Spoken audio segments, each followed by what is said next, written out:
Blood Betrayal. Chapter 2. The news hit Valiant like a second betrayal. 2 days after walking out of that house, after leaving his wife in his brother's arms, he was woken at dawn by the sound of fists hammering against his motel door. Not polite knocks. Heavy, deliberate blows. Valiant Kane. Open up. His blood chilled. The voice carried authority. The kind that came with a badge. He swung the door open and found himself staring into the eyes of Detective Harris. Gray suit, sharp gaze, and the kind of weariness that came from chasing liars for decades. Behind Harris stood 2 uniformed officers.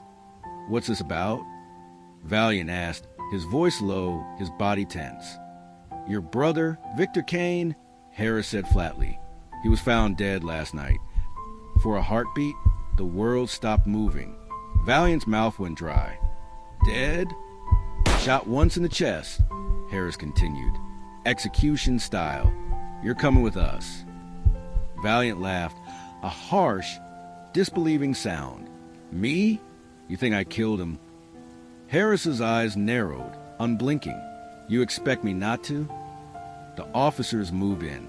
Cold metal cuffs snapped around Valiant's wrists. He didn't resist. He could have.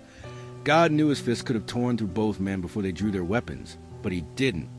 He walked with them, silent, his mind tearing itself apart. Victor was dead, the man he had hated, the brother who had stolen everything from him. Gone. And now the world believed Valiant had pulled the trigger.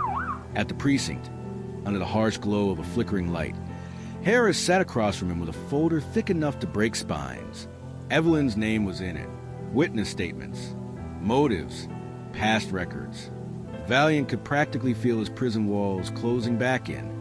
"You had history," Harris said, tapping the folder. "Violence. Assault. 3 years behind bars. You come back. Find your wife in your brother's arms. And 48 hours later, he's dead. Hell, if I were a betting man, I'd put money on you." Valiant leaned forward, chains clinking against the metal table. His eyes burned with fire, but his voice was steady. "I didn't kill him." Harris smirked. "That's what they all say." For a long time, silence filled the room. Only the buzz of the ceiling light and the distant echo of phones ringing in the station. Finally, Harris closed the folder. "You'll stay put until I have reason to believe otherwise. If I find a single thread tying you to this cane, I'll hang you with it."